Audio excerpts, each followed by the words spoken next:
Hello everyone, welcome to my channel. Today I have the 75-inch Hisense U7K.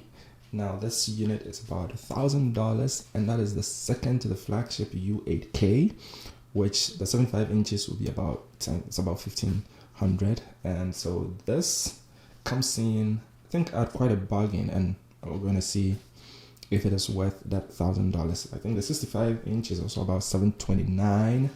And this comes with a peak brightness of 1000 nits, mini LED with local dimming, 144 Hz refresh rate. It has all the Dolby Atmos with Wi-Fi 6E as well. I'm going to unbox this and then mount that.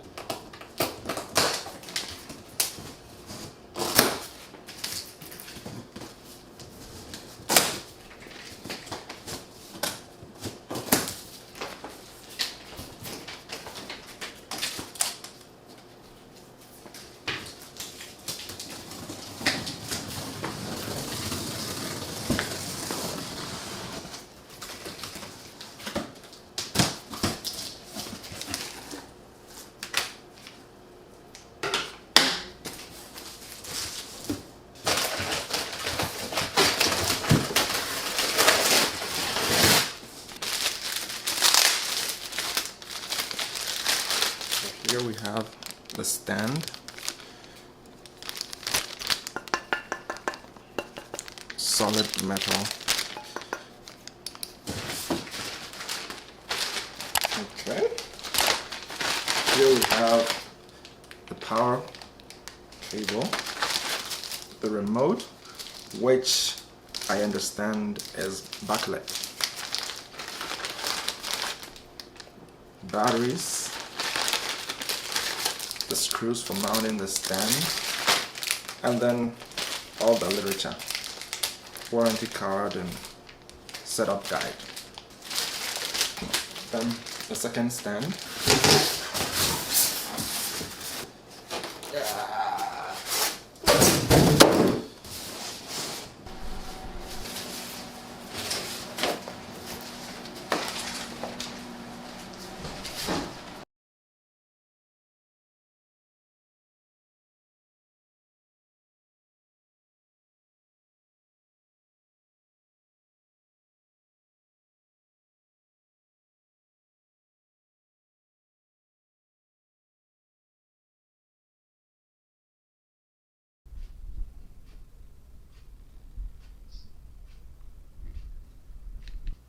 So let's get into reviewing the TV, the picture quality and all of that.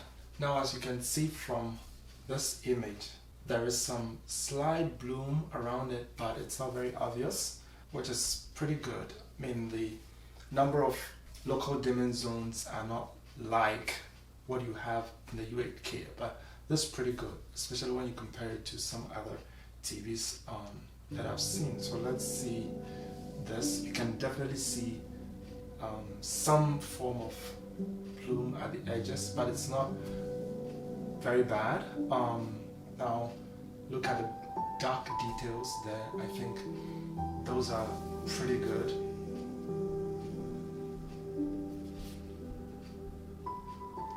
So look at the white and the level of details when it comes to the strands. I think that is quite good for $1,000 TV. This, if you don't have it neck to neck with an OLED TV, obviously you'll be able to tell that it's not OLED because of those slight bloom that you have, but it's very close and it does a pretty decent job. Now in this image, look at the dark details at the edges. Where you have the water dripping, you can clearly see that this TV has a very good picture quality. Like the local dimming is very good on that. And let's see the picture profile that we have here. This is HDR Vivid. So let's switch that up to HDR Standard. You see that it gets slightly dim. And then HDR Energy Saving, obviously. This will not give you the best viewing experience, but if you definitely want to save some energy, you might want to consider that. And HDR sports. Now sports usually is very bright, and then theater, you see that it takes away some of the blue light, and we get more into natural mode. And then filmmaker mode is also darker, and then we have the IMAX mode, which also brings about some brightness, but not nearly as bright as it is in the HDR Vivid or in sport mode. So let's just keep it here. Now sound mode, because it's now connected to soundbar, you cannot change that, but usually you are able to control the sound. Actually, let me turn off the soundbar and be able to see the sound on the TV itself. So we come here and it's in music. You can change that to speech, to late night. Intelligent sound is by far, I think, very intelligent, as the name suggests, because it's able to adapt when you're playing music. It gives you it kind of adjusts the EQ according to the music. If it is speech, it adjusts. And so I've had instances where I'm watching something and there's music scene, and then it switches or adapts the sound to music. And when it is just speech or you have dialogue, it also like adjusts intelligently to dialogue mode. And so you have that. You have which HDMI formats the audio output. Obviously now it is using the TV sound, which is also very good because of the subwoofer in there. I'll try and demo the subwoofer so that you get to hear how it sounds. But overall, look at the picture quality, and that is quite impressive for $1,000 75-inch TV. Now, I'm not sure the microphone is able to pick up on all the bass, but look at the black details and the edges of the glass. That is excellent, very excellent. Well, like I said, you do see some bloom around the whites. I'm not sure how well the camera is able to capture that. Yes, the camera is able to capture some of the bloom around the edges, but it's not as bad as it is when you're sitting in front of it. It looks actually pretty good. But I mean, for $1,000, I think it does a pretty good job. And the processing is also very smooth. So look at the red at the top, and I mean the dark details in the middle. Now this scene, look at the black in the eye, exactly in the eye region. Look at the black and then the white reflection in there. It looks right on point. I think this TV is actually very, very impressive. I am impressed. I didn't think that being a step down from the U8K it would be this good, but I think it is. Even including the sound quality, I think that is a very great experience. And if all you have is $1,000 and you're looking for a great TV, 75-inch, then definitely you might want to look at this Hisense. I mean, that slide occasional blooming, but I think for the price, it does a great job.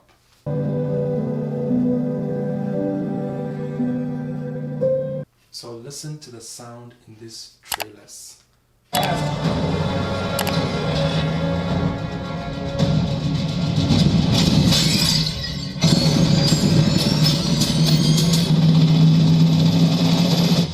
Okay, rack 'em up, rack 'em up, rack 'em up, rack 'em up.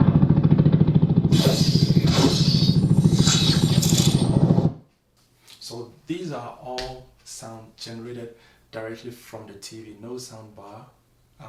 It is just the subwoofer, like you saw in the unbox, and it has a subwoofer and downward firing speakers. And I'm not sure if the side firing speakers are there as it is in the U8K, but I do see the grill for those side firing speakers, and I wouldn't be surprised if that's there. But sitting and watching, I mean, you can really watch this TV without the need to connect a soundbar because you still get the low ends. It's definitely not as boomy as you have like if you connected a soundbar to it actually, but it still does a great job with what it has. At least I'm not sure how well you heard that or could appreciate that from the camera and a microphone, but sitting in front of it, even at 25 volume, it's enough volume to fill this whole place, and that is pretty good for Hisense. Actually, they really kind of surprised or impressed me with this TV set. I wasn't expecting this much. And as far as some other experience that I've had with it, when you use it to play game, you put it in, it just switches automatically into game mode, and it's beautiful. Like, it just, the refresh rate can go up to 144, and that is great. You just plug it in and it's able to pick it up right from the console. So if you have like a PS5, you would do up to 120 Hz. 144 would be for PC gamers. So if you like to connect your PC and play some game on it, you can enjoy up to 144 Hz. But for PS5, you just have up to 120 Hz, which is still pretty good.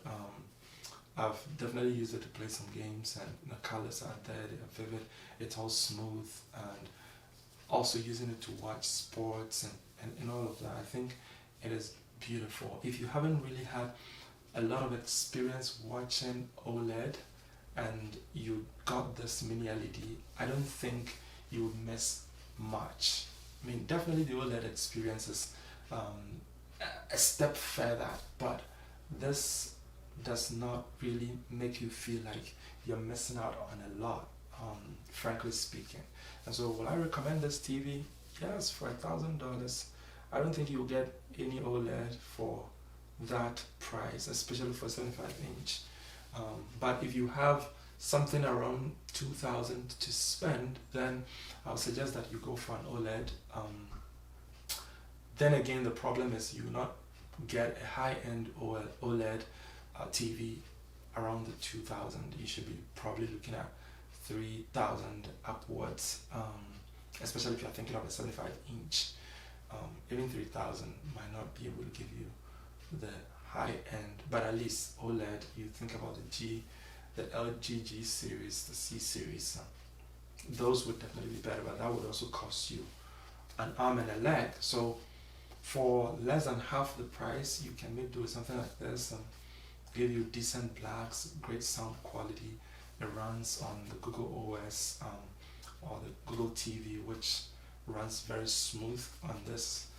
It's not laggy or anything like that. So for me, I think that the experience I've had, and this like from a regular consumer, I'm not like, let's say, the person that's been contracted to just review this about this unit, obviously. And so this is my unbiased review that I'm bringing to you. As you can see, it's mounted. It had two legs like I showed you in the unboxing that you could fix and place that on your TV stand or whatever else it is. And so that is that. Let me know if you have any other questions concerning this TV set, and I'll be happy to share that with you. Also, if you found any value in this video, please give it a thumbs up and don't forget to subscribe to this channel. Thank you, and I'll see you again in my next video. Bye.